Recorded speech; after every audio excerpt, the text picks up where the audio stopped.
Hello friends, welcome back to my channel. और हम लोग तैयारी कर रहे हैं कॉम्पिटिटिव एग्ज़ाम्स की, ठीक है। और इसमें जितना भी वन डे एग्ज़ाम होते हैं जिसमें अर्थमेटिक्स आती है, डीआई आती है, तो उसके लिए मैथ के लिए प्रिपरेशन कर रहे हैं। तो ये जो वीडियो है आपका आपके लिए सभी वन डे एग्ज़ाम के लिए बहुत इम्पॉर्टेंट है, चाहे वो आपका एसएससी का हो, बैंक का हो, रेलवे का हो, ठीक है ना, या आपका स्टेट लेवल एग्ज़ाम हो, पीसीएस हो, लोअर पीसीएस, हायर पीसीएस, यहाँ तक कि आईएएस का सीसैट वगैरह भी इम्पॉर्टेंट है, ठीक है। तो आज का सेशन थोड़ा सा लंबा होने वाला है क्योंकि इसमें 3 डीआई के सेट हैं, बाकी 6 से 7 क्वेश्चन अर्थमेटिक के हैं। तो कुल मिला के 10 क्वेश्चन हम लोग आज करेंगे। तो चलिए शुरू करते हैं इस चैप्टर को। तो पहले तो आपको ये डीआई का सेट दिया गया है और डीआई के सेट में ये बताया गया है क्या कि रेखा ग्राफ एक विशिष्ट इस्पात, अच्छा मैं इसको कलर ले लेता हूँ। एक विशिष्ट इस्पात उत्पादन को दर्शाता है जो अध्ययन करके दीजिए और इसमें प्रश्नों के उत्तर दीजिए। ये इस्पात है, ठीक है ना। इस्पात का उत्पादन 10 लाख टन में है। कितने में है? 10 लाख टन में है। और 2011, 12, 13 ये नीचे आपको डाटा दे रखा है, ठीक है। 14, 15, 16, 17 और ये आपको बताया गया है 35 हुआ, 95 हुआ, फिर 30 हुआ, 85 हुआ, 25 हुआ, इस तरीके से है। तो आप इनके बारे में स्टडी कर लीजिए थोड़ा सा, ठीक है। फिर इस क्वेश्चन को थोड़ा सा रीड करिए और बताइए इसका आंसर क्या होगा।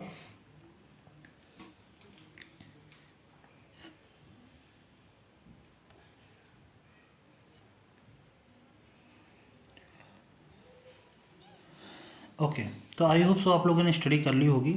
तो 2011 और 15 के बीच इस्पात का अंतर कितना है? अच्छा, 2011 में है कितना? 35। और 2015 में है कितना? 25। तो क्या करें, 35 में से 25 माइनस कर दें, कितना बचा? 10। तो 10 का अंतर है 10 लाख टन का। बहुत ही इजी सवाल, सबसे ज़्यादा इजी सवाल, ठीक है। क्लियर? अगला देखें। चलिए इसको करते हैं और हम 20 सेकंड में आपसे मिलते हैं।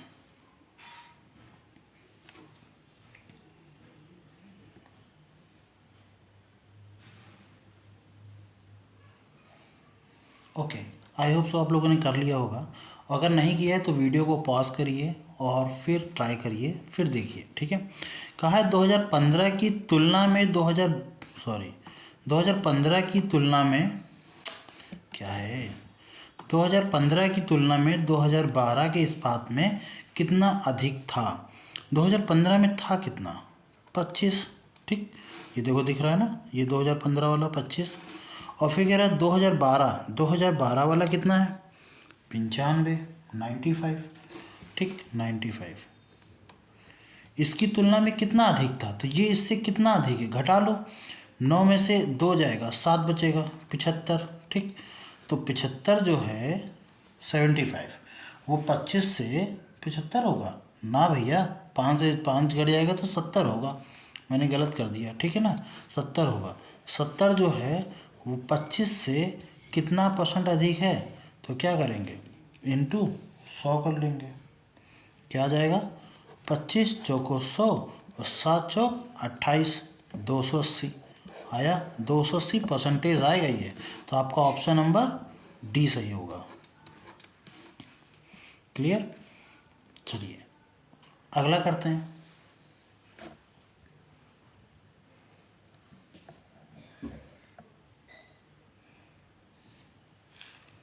अच्छा, एक गड़बड़ी हो गई। ये सभी ऑप्शन जो हैं वो बिलियन में है, ठीक है ना। ये सभी ऑप्शन किस में है? बिलियन में है, ठीक है। आप करिए।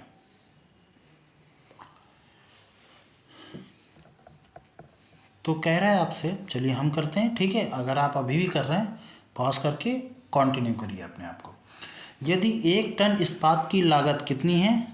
30,000 रुपये है। 2017 में इस्पात का उत्पादन लागत क्या थी? एक की 30,000 है, ठीक है। 2017 कहाँ गया? ये इसके ऊपर कहाँ गया? 80। तो 30,000 इंटू कितना? अरे 80, कितना? 80, 8 3 कितना हो जाएगा? 24। और उसके आगे कितने जीरो?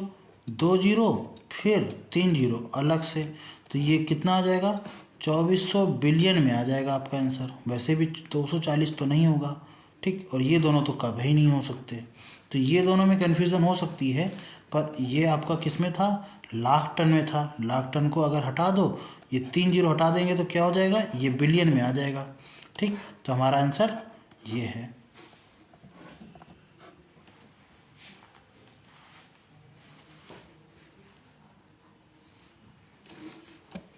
चलिए अगला करें। तो अगला आप अर्थमेटिक के, जैसे 3 क्वेश्चन आपके डीआई के हो गए, अब अर्थमेटिक के। तो इस क्वेश्चन को ज़रा सॉल्व करने की ट्राई करना 30 सेकंड के अंदर, और मैं आपको बताता हूँ, ठीक है।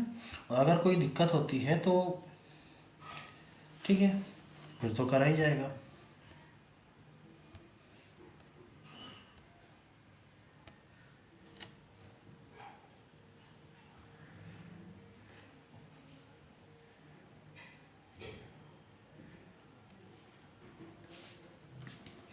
चलिए अब हम करते हैं। आप अगर अभी भी कंटिन्यू कर रहे हैं तो आप करते रहिए, वीडियो को पॉज करके आप करते रहिए।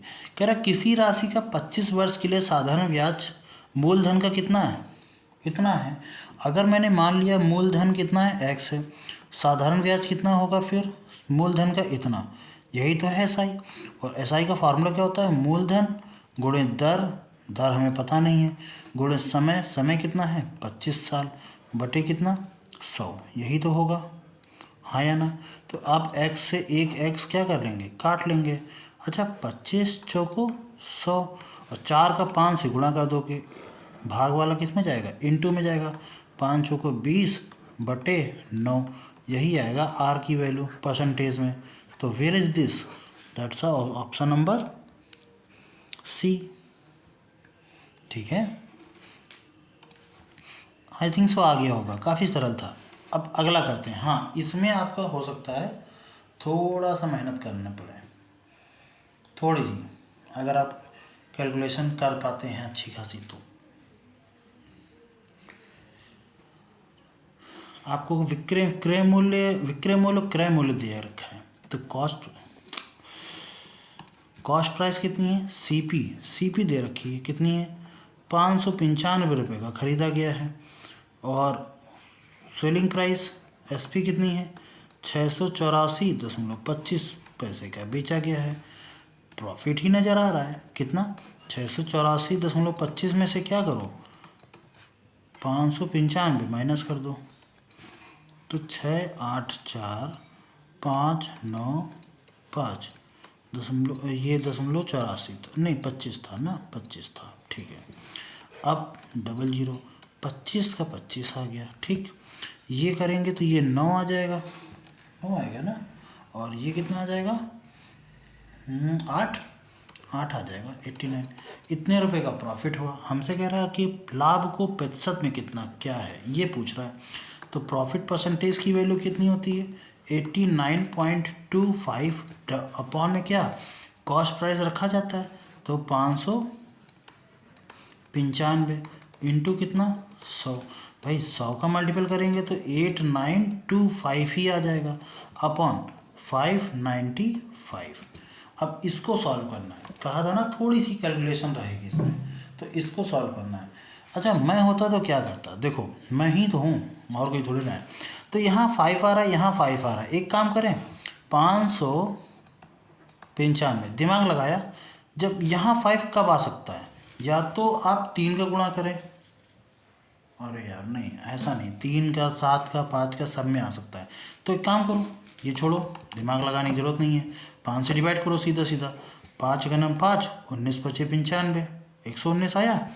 5 से इसको काट दो, 5 से काट दिया, 5 का नाम 5, 5 को नहीं 3, 5 सते 35, 4 5 8 40, फिर 5 बचे 25, ठीक।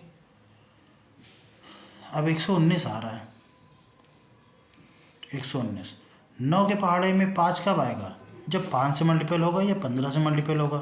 5 से करके देख लो यार, अगर ये 120 भी होता ना तो 12 पंचे 60, 600 ही तक पहुँचा। इसका मतलब 15 से मल्टीपल करके देख लेते हैं एक बार। तो 15 9 135, 135 का 5 हासिल लगा 13, 15 के नम 15, 13 28, 28 के 8 हासिल लगा 2, 15 के नम 15, 2 17। अरे वाह, ये तो बहुत गया। यानी ये कितनी बार में कटेगा? 15 बार में कट जाएगा। तो हमारा प्रॉफिट परसेंटेज कितना निकला?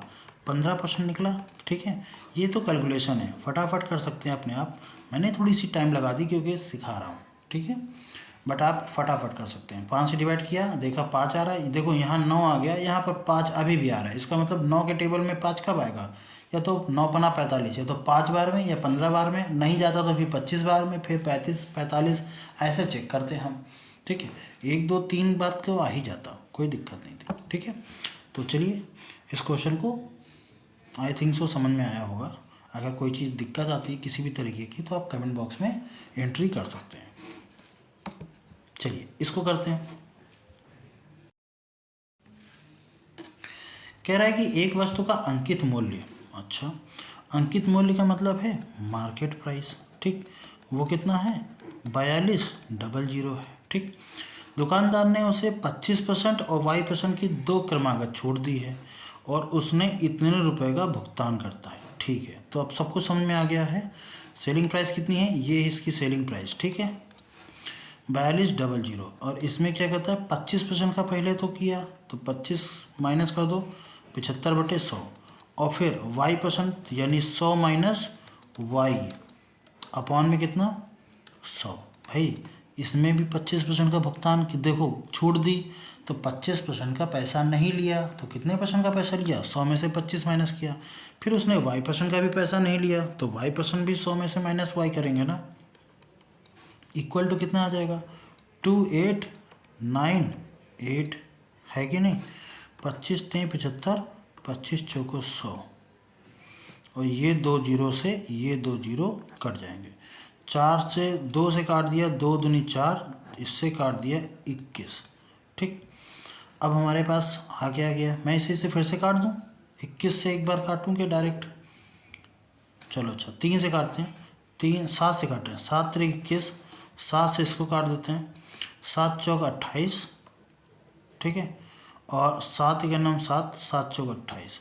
अब 3 से इसको काट देते हैं, 3 का नाम 3। ठीक, 3 त्रिका 9, तीनों 8 24। 3 से इसको फिर से काट देते हैं ज़रा सा, 3 चौक 12, 3 छंग 18, 46। तो 46 आया ना? हाँ, तो 46 का दुगना कर दो, कितना आएगा? 92। तो 100 माइनस वाई, इसकी वैल्यू किसके बराबर है? 92। तो 100 में से क्या घटाएं कि 92 आ जाए? वाई की वैल्यू 8% आ गई। क्या हमारे पास 8% कोई ऑप्शन है? Yes of course we have. Question option number B सही है। क्लियर?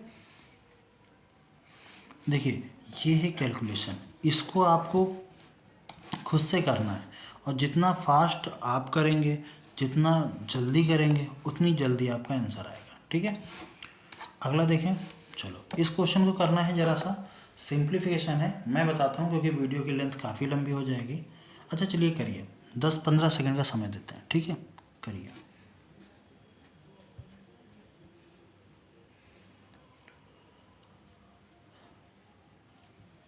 मैं तब तक सवाल लिख लूँ। अरे यार रूट नहीं बनता मुझसे इसमें। हाँ, 529 प्लस अंडर रूट के अंदर 5.29 प्लस रूट के अंदर 0.0529। ठीक है, अच्छा 529 होता किसका है? 23 का होता है। एक काम करें, ये पॉइंट यहाँ लगाए तो पॉइंट हटा करके नीचे 100 लिख देते हैं क्योंकि 2 जीरो हैं। यहाँ पॉइंट हटा करके नीचे कितना? 1 2 3 4 जीरो हैं। ठीक है, अच्छा ये किसका होता है? 23 का। ये 100 लिख दिया। अब ये होता है 23 का, ये होता है 10 का, तो ये आ जाएगा 23/10 यानी 2.3।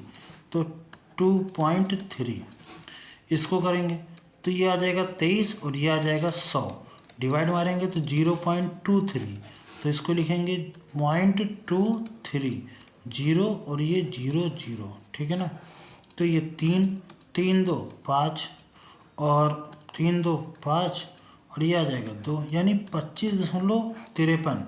Where is this? कहाँ लिखा है मुझे दिख नहीं, अच्छा क्या यार, ठीक है ठीक है, ऑप्शन नंबर बी सही है।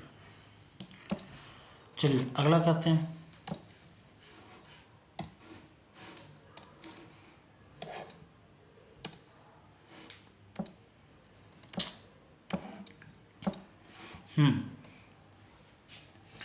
एक नाव धारा के प्रतिकूल 143 किलोमीटर की दूरी 13 घंटे में तय कर रही है। तो 143 किलोमीटर की दूरी प्रतिकूल का मतलब है v माइनस एक्स, कितने घंटे में कर रही है 13, 13 से काट दो, 13 का नम 13, 13 का नम 13, तो v माइनस एक्स की वैल्यू कितनी आ गई 11, इक्वेशन नंबर 1। अच्छा 143 किलोमीटर की वही दूरी, वही देखो धारा अनुकूल समान दूरी को कितने 11 घंटे में, समान दूरी यानी v प्लस एक्स को अनुकूल में 11 घंटे में कर रही है। 11 से इसको डिवाइड कर दो, 11 के नाम 11, 11 3 33, तो v प्लस एक्स की वैल्यू कितनी आ गई 13, ठीक है।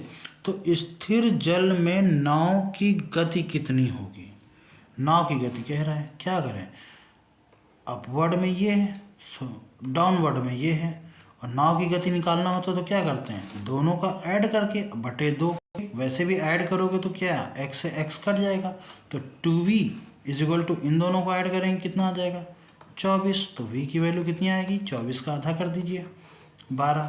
तो हमारा v क्या है, अच्छा मैंने ये बताया नहीं, v क्या है नाव की गति, ठीक है, नाव की गति, और x क्या है धारा की गति,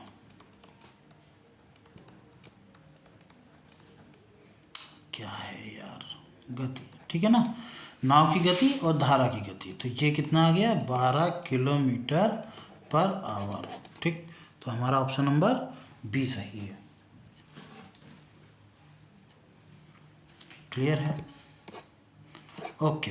तो यहाँ तक ही सवाल थे हमारे पास, तो आई थिंक सो आप लोगों को समझ में आए होंगे। अगर थोड़ा सा भी अच्छा लगा हो तो लाइक कीजिएगा, ठीक है, और चैनल पर नए हो तो सब्सक्राइब जरूर कीजिएगा, बेल आइकन को प्रेस करें, क्योंकि अगर इस तरीके के वीडियो चाहिए और जो बेहतरीन तरीके से आपको मदद करेगा, 100% हेल्पफुल करेगा, आपको किसी भी स्टेट लेवल का एग्ज़ाम की तैयारी कर रहे हो, किसी भी तरीके की कॉम्पिटिटिव वनडे एग्ज़ाम की तैयारी कर रहे हो, या मैथ सीखना चाह रहे हो तो भी, ठीक है, तो लाइक कीजिएगा, सब्सक्राइब कीजिएगा चैनल को।